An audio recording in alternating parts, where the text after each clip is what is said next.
রাতে হবে এখানে চিকেন আর হবে রুটির সঙ্গে, আর কিছুটা আমি বোনলেস চিকেন নিয়ে নিয়েছিলাম, সেটা থেকেই করেছিলাম এই যে পকোড়া। সন্ধ্যাবেলায় খাওয়ার জন্য গরম গরম পকোড়া ভেজেছিলাম। পাপান কিছুটা খেয়ে পড়তে চলে গেছে, খেয়ে দে পাপানকে দিয়ে এসছে। ওর রাতে 7:30 থেকে পড়া ছিল, তো সেই জন্য ওকে দিয়ে চলে এসছি। আর বাকি যে পকোড়াগুলো আছে সেটা আমি খাবো। তো পকোড়াগুলো কিন্তু সত্যি বলছি খুব টেস্টি হয়েছিল। আর এর পরের দিন কীভাবে বানিয়েছি সেটাও আপনাদের সাথে অবশ্যই শেয়ার করব। আশা করি সবার সন্ধ্যাটা অনেক ভালো গেছে, আর সবাই ভালো থাকবে, সুস্থ থাকবে। খাওয়া দাওয়া কমপ্লিট করে আমি রাতের জন্য, মানে রাতে যে মাংস আর রুটি হবে, মাংস আমি বসিয়ে দিয়েছিলাম, সেটা একটুখানি দেখাই যে কেমন কালার হয়েছে। সেটা আজকে আমি কাঁচা লঙ্কা আর টমেটম দিয়ে করছি, আর সামান্য একটু গুঁড়ো লঙ্কা দেবো কালারের জন্য।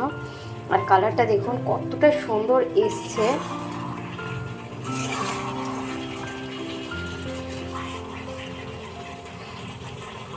এতটা দেখতে সুন্দর হয়েছে, আর খুব সুন্দর একটা গন্ধ বেরোচ্ছে।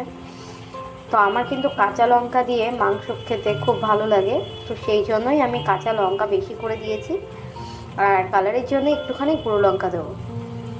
তো এটা করতে থাকি। অনেকক্ষণ ধরে চিকেনটাকে আমি কষিয়ে নিয়েছিলাম, তো এখন দিয়ে দেবো কিছুটা জল, খুব বেশি দেবো না, অল্প ঝোল রাখবো, তো সেই জন্য কিছুটাই দেবো। রাতে রুটি দিয়ে খাওয়ার জন্য না একটু মাখা মাখা হলে বেশ ভালো লাগে, তো সেই জন্য এই যে অল্প একটু জল দিয়ে দিলাম। এবার ভালো করে ফুটতে দেবো। এখানে আমার আটা মাখাও হয়ে গেছে, আর এইখানে এই যে মাংসতে দেবো ধনেপাতা, আর এখানে আমার চিকেন অলরেডি হয়ে গেছে।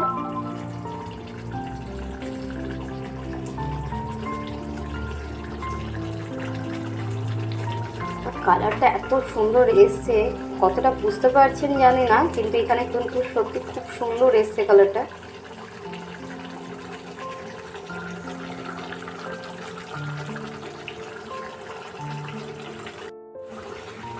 দিয়ে দেবো কিছুটা ধনে পাতা, যেটা কেটে রেখেছিলাম। আসলে ধনে পাতার গন্ধটা না খুব ভালো লাগে আমার, জানি না কার কেমন লাগে, আমার খুব ভালো লাগে। তো আমার চিকেন কমপ্লিট।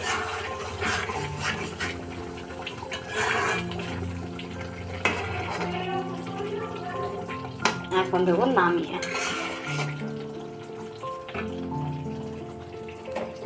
এবার তো আমার করা হয়ে গেছে। রুটিটা আমি করে নিয়েছিলাম, সেটা আর দেখানো হয়নি, আসলে সময় ছিল না, তো সেই জন্য। আর এইটা হচ্ছে আমার রাতের খাবার,